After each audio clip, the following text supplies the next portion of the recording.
흔히 우리나라를 일본을 우습게 보는 세계에서 유일한 민족이라고들 한다. 일본은 GDP 순위 세계 3위로 세계 경제에 강력한 영향력을 미치는 나라일 뿐만 아니라 전반적인 국력이 우리나라를 크게 앞서는 나라지만, 이러한 객관적인 지표의 열세와 관계없이 우리 국민들은 일본을 무시, 괄시, 멸시하는 경우가 많다. 국가대표 축구팀 감독은 평상시에 제 아무리 뛰어난 성적을 거두더라도 한일전에서 패하면 사퇴를 각오해야 하고, 각종 지표나 통계에서 일본에 뒤처지는 결과가 나왔다는 뉴스가 보도되면 분통을 터뜨리는 댓글이 줄을 잇는다. 우리나라가 국가적 자존심을 걸고 단군 이래 최대의 국방사업이라고 불리는 한국형 전투기 체계 개발에 들어가자 일본은 차세대 스텔스 전투기 기술 실증기의 시험 비행을 실시하고, 최근 차세대 전투기 개발 본격화를 위한 기술 공개 접수를 마감하면서 본격적인 전투기 개발에 들어갔다. 한 KF-X vs 1F-3. 우리나라의 KF-X와 일본의 F-3은 비슷한 시기에 등장할 전투기지만 그 성능 면에서는 하늘과 땅에 가까울 만큼의 차이가 있다. 결론부터 말하자면 유사시 독도 상공에서 KF-X로 F-3에 덤비는 것은 무모한 자살행위에 가깝다. 2026년부터 실전 배치되는 KF-X는 4.5세대 전투기를 표방하고 있다. 라팔이나 유로파이터와 같은 4.5세대 전투기들이 2000년대 초반부터 등장했다는 사실을 감안한다면 등장 자체가 경쟁 기종들보다 20년 이상 늦었다는 이야기다. 미국과 러시아, 중국 등 강대국들은 이미 5세대 전투기를 실전에 배치하고 있고, KF-X가 한창 양산될 2030년대 출시를 목표로 6세대 전투기에 대한 개념 연구 단계에 들어가 있다. F-16보다 조금 더 큰 24.5톤의 최대 이륙重량의 쌍발 엔진, 마하 1월 8일 수준의 최대 속도를 갖춘 KF-X는 현재 기준에서는 상당히 우수한 전투기지만 5세대 전투기 보급이 일반화되는 2020년대 중반 이후부터는 성능 면에서 주변국 주력 전투기보다 상당한 열세에 처하게 될 수밖에 없다.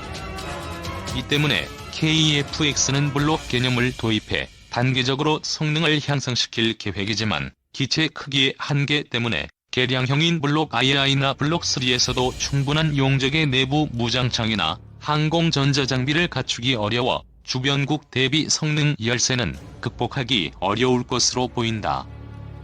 이와 대조적으로 일본이 준비하고 있는 F-3은 목표 성능치가 KF-X와는 클래스가 다르다. 일본은 F-3의 목표 성능을 현존 최강의 전투기라는 미국의 F-22A 랩터와 동등 이상으로 설정하고 있다. F-3에는 스텔스기를 원거리에서 탐지할 수 있는 고성능 AESA 레이더와 전자전 장비, 적외선 탐색 추적 장비 등을 통합한 선진 통합 센서는 물론 기체 표면에 붙여 사각지대를 없애주는 레이더인 스마트 스캔, 중거리 공대공 미사일 6발 이상을 수납할 수 있는 넓은 내부 무장창과 30톤급 이상의 대형 전투기를 마하 1월 5일 이상으로 초음속 순항시킬 수 있는 고성능 엔진, 그리고 고기동을 위한 비행 제어 시스템이 구현될 예정이다.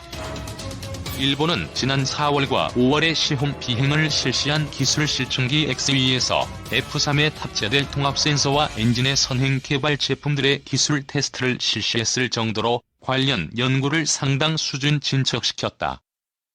이 때문에 오는 2028년까지 F-22A와 동등 이상의 성능을 가진 세계 최고 수준의 전투기를 개발한다는 일본의 목표는 어렵지 않게 달성될 수 있을 것으로 보인다.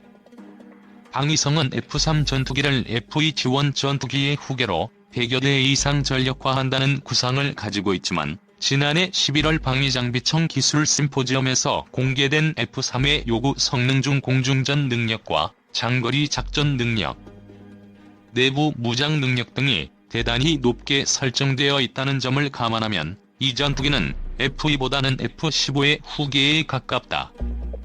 즉 장거리 항속 능력과 우수한 공중전 성능을 바탕으로 주변국에 대한 공세적 항공작전에 투입될 가능성이 높다는 것이며, 이는 유사시 독도 상공에서 우리 KEFX가 이전 두 개를 상대해야 할 가능성이 높아진다는 것을 의미한다. 현재 공개된 재원을 비교하면 KEFX는 레이더와 항공전자장비 성능, 무장 능력과 공중기동 능력 등 모든 능력에서 F3의 열세다. 여기에 공중조기경보통 제기와 이지스함 등이 거미줄처럼 연결된 자위대의 네트워크 교전 능력까지 감안한다면 KEFX로 F3에 대적하는 것은 자살 행위가 될 우려도 있다. 분통이 터질 일이지만 비슷한 시기에 개발된 양국의 전투기들이 이렇게까지 심각한 성능 격차가 발생할 수밖에 없는 것은 지난 수십여 년간 항공산업을 바라보는 양국 정부의 시각차 때문이었다. 파격 투자 일본과 최저가 한국. 장중하고 맑은 종소리로 유명한 국보 제29호 선덕대왕 신종은 본명보다 에밀레종이라는 별명으로 더 유명하다. 종을 완성시키기 위해 쇳물에 어린 아이를 던져 넣었는데 이 때문에 종소리에서 에밀레라는 소리가 들린다는 전설 때문이다. 이 종이 완성된 것은 통일신라 선덕왕 제위 기간 중이었는데 무엇인가를 만들 때 사람을 희생시켜 물건을 완성시키는 전통은 에밀레종 이후 1000년이 지난 지금까지 우리나라에서 이어지고 있다. 우리나라 산업계에는 공밀레라는 말이 있다.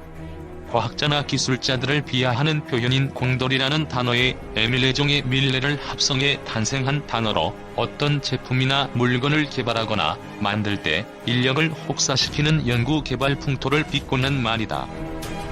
이러한 풍토는 산업계 전반에 만연해 있지만 무기 개발 분야에서는 더욱 두드러지게 나타난다. 한국형 명품 무기는 최저가 낙찰제를 통해 결정된 부족한 연구 개발비를 가지고 지정된 기간 내에 개발을 완료해야 하는 열악한 환경에서 탄생한다.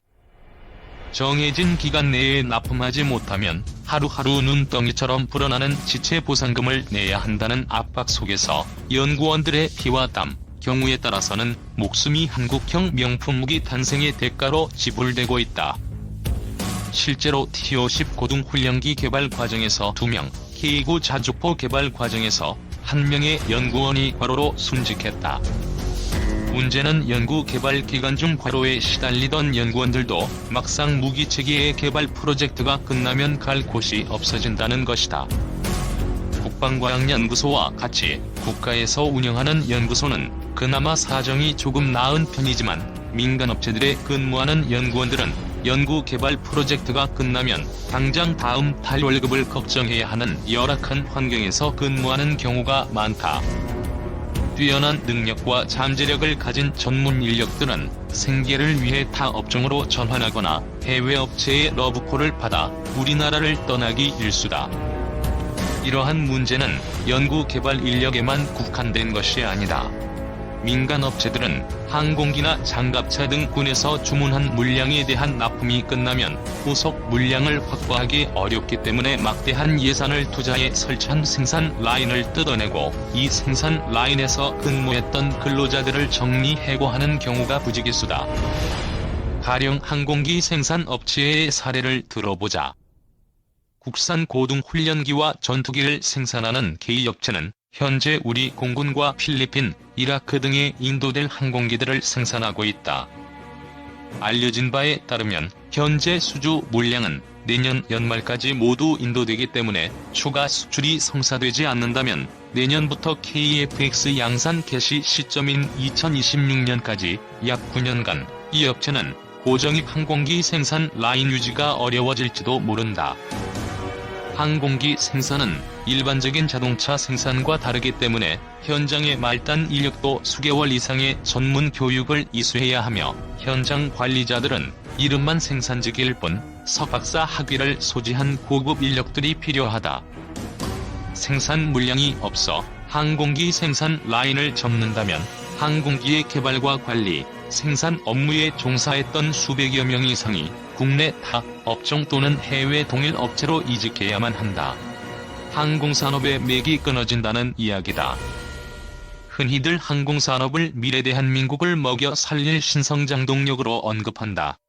대당 수백억 원을 훌쩍 넘는 항공기 한 대를 수출하면 중형차 수천 대를 수출하는 것과 같은 경제적 이익을 기대할 수 있을 정도로 항공산업은 고부가가치 산업이다. 또 항공산업을 육성해 제반 기술 기반을 닦아놓으면 해외에서 항공기를 구매할 때 바가지 쓸 일도 없다. 휴대폰이나 컴퓨터를 살 때 사고자 하는 물건에 대해 잘 알고 있으면 소위 말하는 호객님이 되지 않는 것과 같은 이치다. 이 때문에 항공산업 육성은 정부 차원에서 반드시 해야 하는 과제이지만 현재 대한민국의 항공산업은 금액이 끊길 위기로 내몰리고 있다. 이러한 위기는 13년 전에도 있었다. 2002년 KF-16 120대 면허 생산이 종료되면서 2005년 T-50 양산 개시 이전까지 2년간 생산 라인 가동 중단 위기가 있었던 것이다. 당시 참여정부는 이 문제 해결을 위해 군 전력 증강 계획에 없었던 KF-16 20대 추가 생산 카드를 꺼내들었고 공군은 FX 사업 예산이 전용될 우려가 있다며 강력 반발했다. 하지만 정부가 1조 2천억 원에 달하는 KF-16 추가 생산 비용을 공군 예산이 아닌 산업자원부 예산을 쓰기로 결정하면서 공군 전력 공백 방지와 항공기 생산 라인 유지라는 두 마리 토끼를 동시에 잡을 수 있었다. 하지만 현재는 향후 9년간의 항공기 생산 라인 가동 중단 위기를 목전에 두고 있음에도 불구하고 그 어떤 대비책도 제시되지 않고 있다. 문제는 멀쩡한 이 생산 라인이 개점협하고 있을 9년의 기간 중 우리 공군의 전투기 전력 공백이 최고조에 달할 것이라는 점이다. 공군은 노후 정도가 극심해 비행이 위험한 수준까지 와 있는 F-4E 40대와 F-5E F-120대 등 160여 대의 전투기를 2019년까지 퇴역시킬 예정이지만 이 시기에 도입되는 전투기는 F-35E 40대가 전부로 2019년부터 2030년까지 약 10여 년간 우리 공군은 100에서 120대의 전투기가 부족한 사상 최악의 전력 공백 사태를 겪게 된다. 항공산업 위기와 전력 공백 문제를 해결할 수 있는 방법은 간단하다. 국내에 있는 생산 라인을 이용해 전투기를 추가 생산하는 것이 그것이다. FA-52 전투기 전력을 대체하기 위한 기체로 부족하다면 KF-16의 성능 개량형을 추가 생산하는 방법도 있고 일본처럼 F-35를 면허 생산하는 방법도 있다. 하지만 이 방안에 대해 정부와 군에서는 회의적인 분위기다. 정부 입장에서는 수조 원에 달하는 비용을 지출하는 것이 부담스럽다. F-16 전투기 면허 생산 비용은 대당 600에서 800억 원 선이고 옵션에 따라 차이가 큰 편이지만 일본의 사례를 보자면 F-35 면허 생산 비용은 1,700에서 2,000억 원을 넘어간다. 이러한 전투기들을 매년 10대 안팎씩 9년간 생산한다면 적게는 5.4조에서 많게는 18조 원의 돈이 들어간다. 부정적인 것은 군도 마찬가지다. 계획에 없던 전투기 추가 양산이 결정되면 다른 전력 증강 사업 예산이 타격을 입게 된다. 가뜩이나 복주비 부담이 큰 상황에서 선거 때 표로 연결되지 않는 국방 예산은 지출을 꺼리는 것이 예산 당국의 일관된 입장이기 때문에 전투기 추가 양산을 한다는 결정이 내려지면 기존의 국방 예산을 전용하라는 압박이 강할 것이라는 것이 군의 걱정이다. 또한 공군의 전투기 보유 정수는 430대로 정해져 있기 때문에 중기 계획에 없는 F-16이나 F-35 면허 생산 카드를 꺼내게 되면 다른 전투기 도입 수량, 즉 KF-X 도입 수량이 줄어들어 한국형 전투기 개발 사업이 흔들릴 수밖에 없다. 정부와 군의 이러한 경직된 사고는 일본의 사례와 너무도 대조적이다. 일본의 항공산업은 우리나라와 마찬가지로 군용기 생산을 계기로 시작되었지만 그 전개 과정은 우리나라와 너무도 상이했다. 요컨대 일본의 전투기 생산 라인은 지난 반세기 동안 멈춘 적이 거의 없었다. 일본 정부는 1955년부터 1960년까지 300대의 F-86 전투기를 면허 생산하고 이 사업이 끝나기도 전에 F-104 전투기 면허 생산 계약을 체결, 1967년까지 230대의 F-104를 생산해 생산 라인을 유지시켰다. 잠시 숨을 고른 뒤 1969년에는 F-4D 전투기 140대 면허 생산 계약을 체결해 1981년까지 생산했고, 그 직후 F-15CJ-DJ 전투기 100대 생산 계약을 체결했다. F-15 전투기가 생산되던 당시 항공자위대는 F-104와 F-4 등의 전투기를 300대 넘게 보유하고 있었기 때문에 F-15 전투기는 당초 항공자위대가 요구한 100대면 충분했다. 하지만 일본 정부는 F-15 전투기 100대의 생산이 종료되면 차세대 독자 개발 전투기인 F-2의 생산이 시작되기 전까지 10년 가까이 항공산업이 침체기에 접어들 것을 우려해 세 차례에 걸쳐 각각 55대, 31대, 36대 추가 생산을 결정했다. 당초 군이 요구한 100대에 무려 123대를 더 얹어준 것이다. 이러한 기조는 21세기에 들어와서도 그대로 유지되고 있다. 일본은 F-3 양산이 시작되는 2028년 이후까지 자국의 전투기 생산 라인 유지를 위해 F-35 면허 생산을 준비하고 있다. 현재 계약된 것은 42대지만 지속적인 생산 라인 유지를 위해 F-35 도입 대수를 100대 이상으로 늘리는 방안도 검토 중이다. 일본에서 생산되는 F-35는 일본 자국 기업이 생산한 부품 비중이 40%에 육박하는데, 이 때문에 도입 가격이 타국의 F-35보다 50%가량 비싸다. 그럼에도 불구하고 일본 정부가 기존 소유 대비 2배 이상 추가 도입을 추진하는 것은 단순한 군비 증강이 아닌 항공산업에 대한 과감한 투자다.